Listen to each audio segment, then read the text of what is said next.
Hi, Jana Yellow here, and I'm going to be showing you how to make what I call a crazy coil flower pot.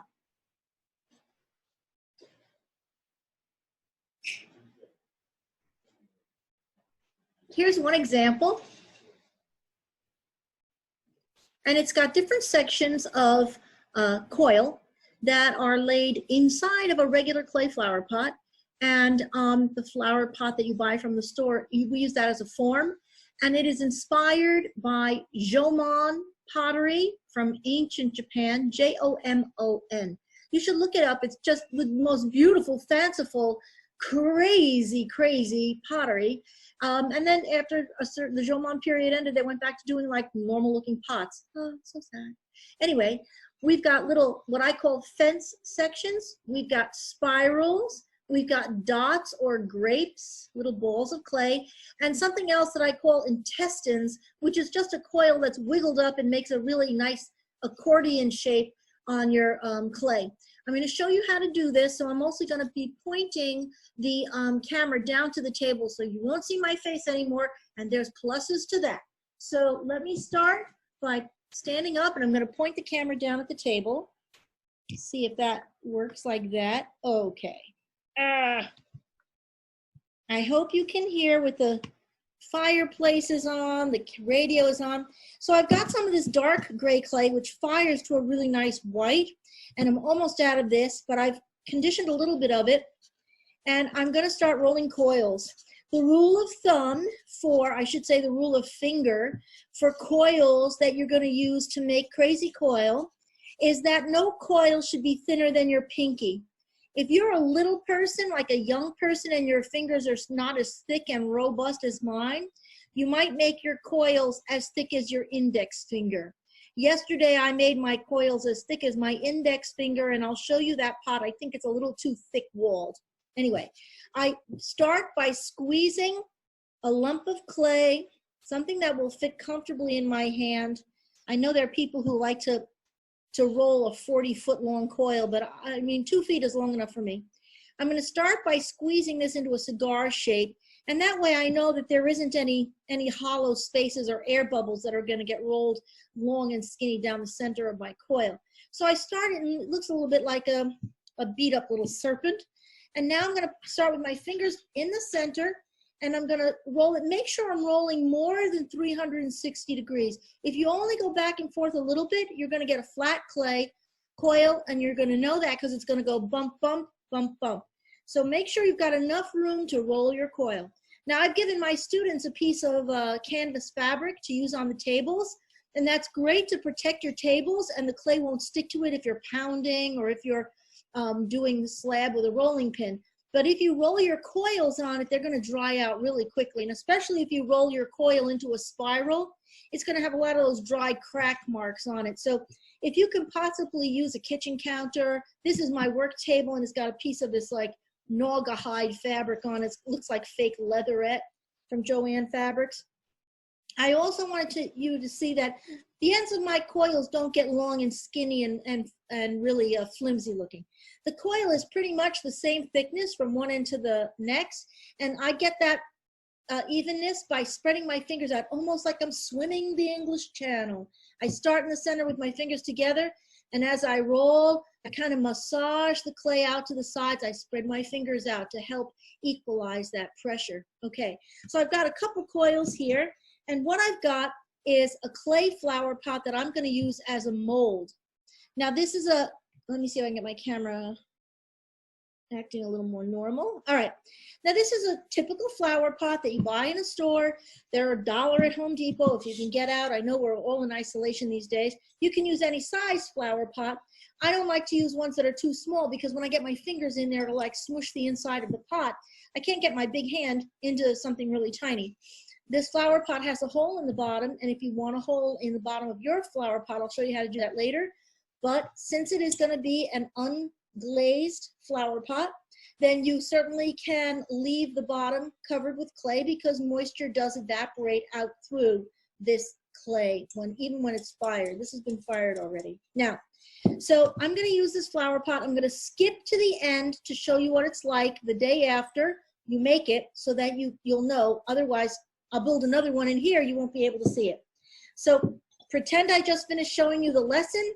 This has been drying overnight, and as we know, when clay dries, it shrinks just a little bit. And now this is nice and loose. I'm going to put my hand into it, turn it upside down, and I'm going to lift the flower pot mold off. I can reuse this immediately. Okay. Now this is what I call crazy coil. It's just come out of the flower pot mold, so it's still a little bit rough. It's cold, which means it's still got moisture in it. I would say it's leather hard because I can scrape up some of it with my fingernail. I'm going to take a tool, and because I pressed my first bump of clay down to make the base, some of it stuck out through that the hole in the bottom of my clay store-bought flower pot. I don't want this to rock and roll when I put it on a table. I want it to lie strong and sturdy and flat. So if you've got a little bump of clay, you can take an old kitchen knife or a popsicle stick or one of your clay tools, and you're going to smooth that little bump of clay off. This can go right in your slip cup for later. Okay, the other thing that you'll see is a lot of what I call boogers.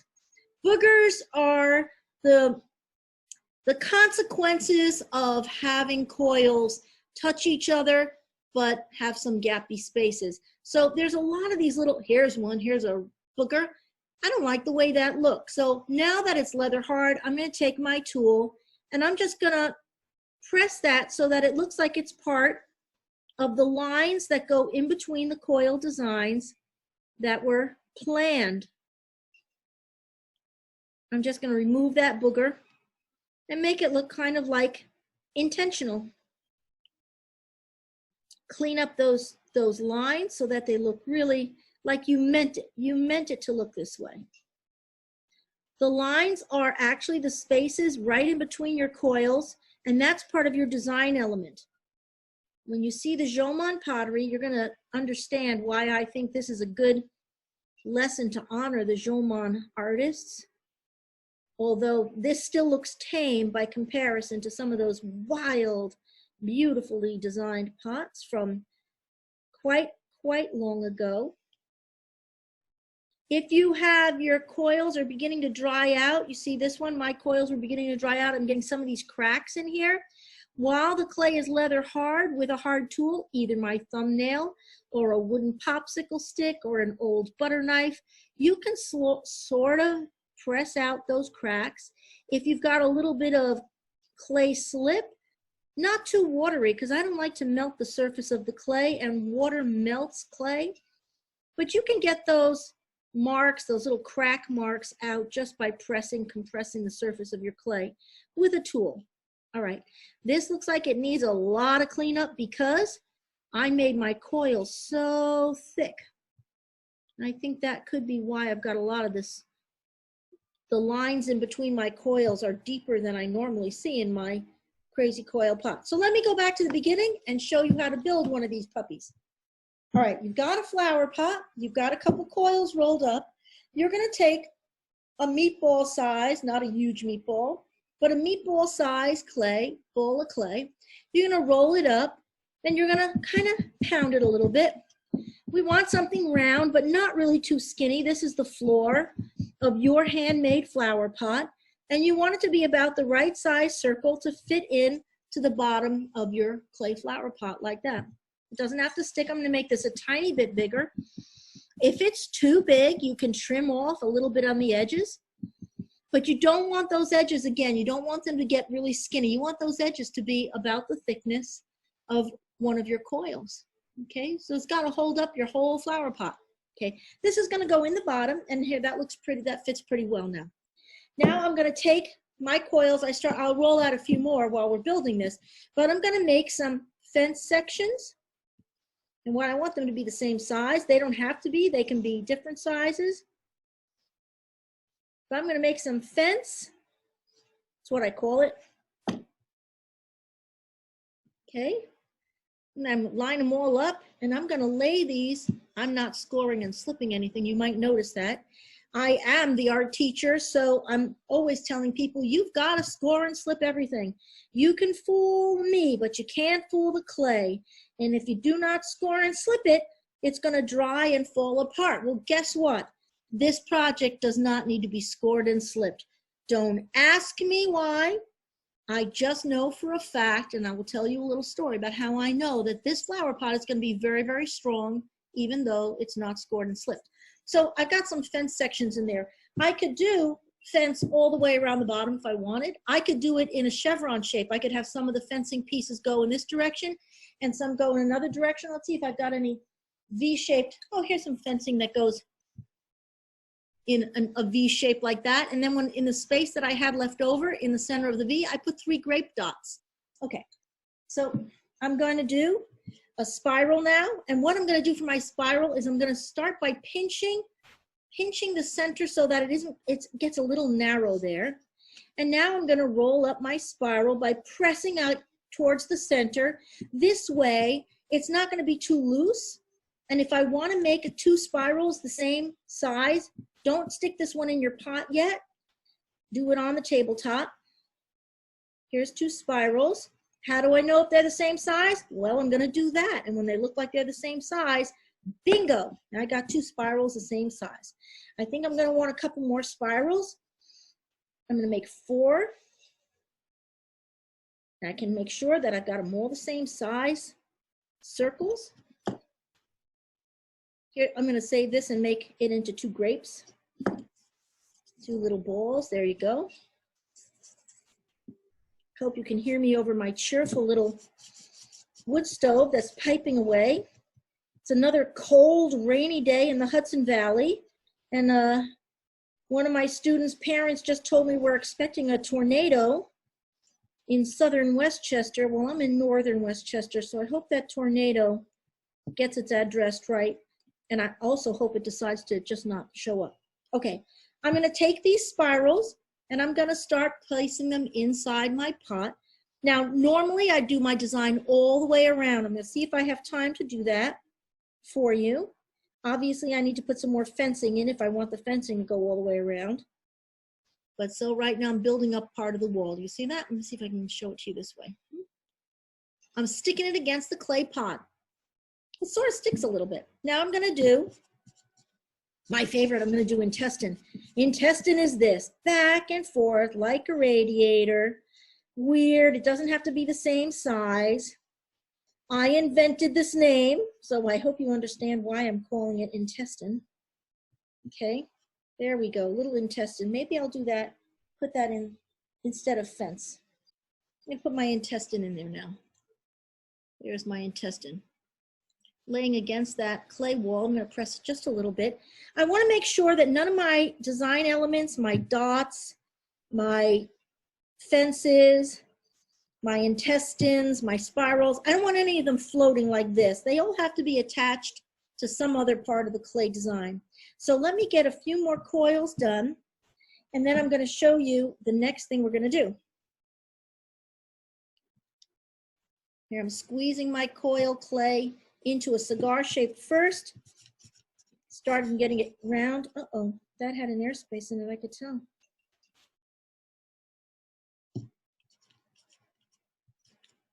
Oh no, I wonder if this clay is too dry. I hope not. Clay is always laughing at you. What I'm trying to teach you are some skills so that you can have the last laugh and get the clay to do what you want it to do. Anytime you work with materials as an artist, as an engineer, as somebody who's sewing or somebody who's building houses, you need to know your materials, what their properties are. And once you know that, you've got the upper hand. Well, that's my philosophy anyway. Some of it's by experimentation, but you know what? If you can shortcut that route to learning by having somebody help you by telling you information, you are ahead of the game. All right. Now I'm going to do, I think I'm going to do a V shape. I've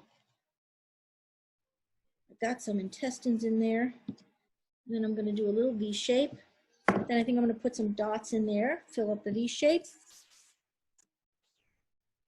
Maybe 3 dots.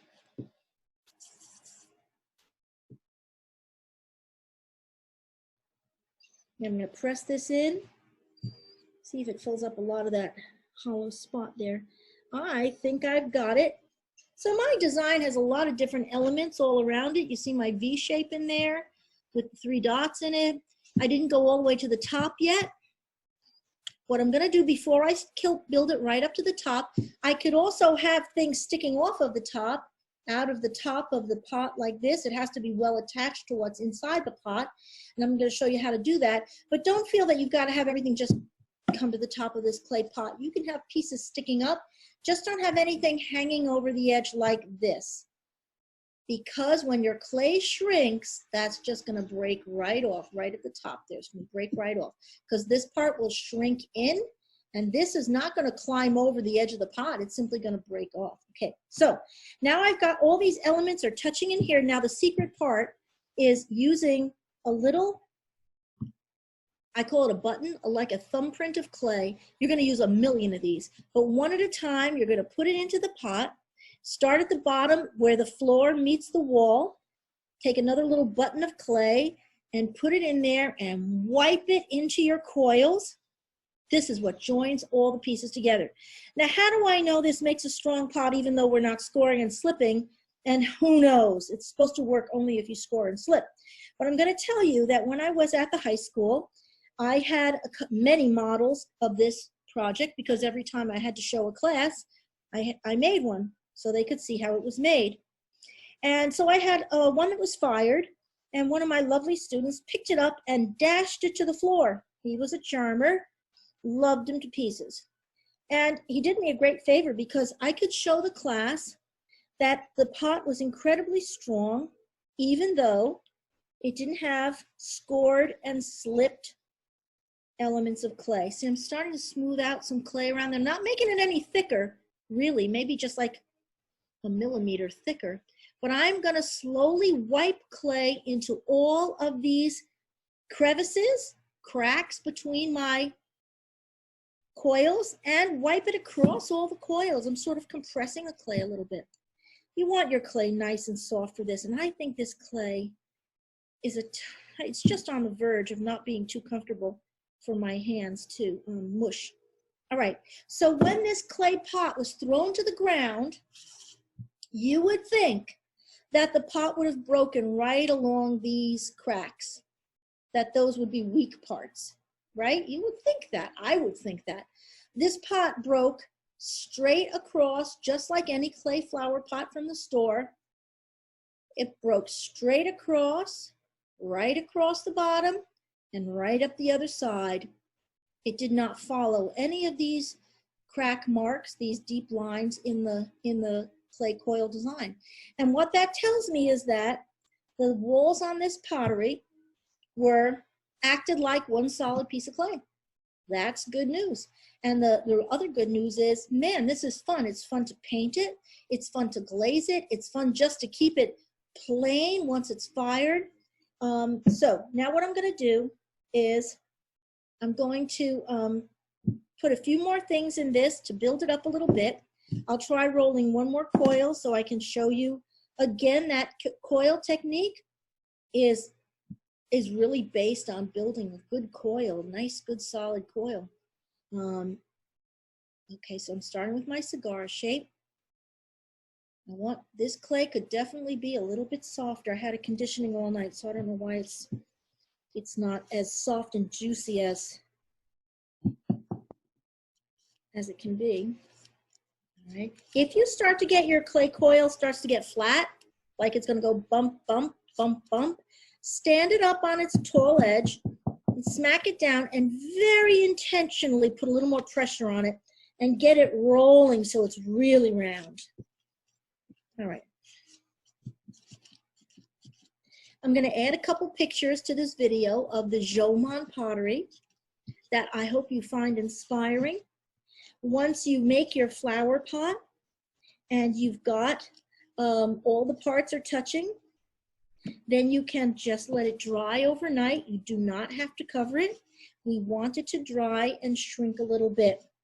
So you will then tip it out, just like I tipped this one out.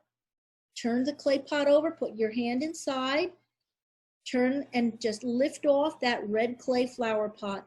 And then you can use that flower pot again for something else. Let's say you want to do a hole in the center. You can use, I wouldn't use a butter knife for this. I would use something like an X-Acto knife. This is a clay fettling knife. It's sort of okay for this job. I'm kind of using it like a drill.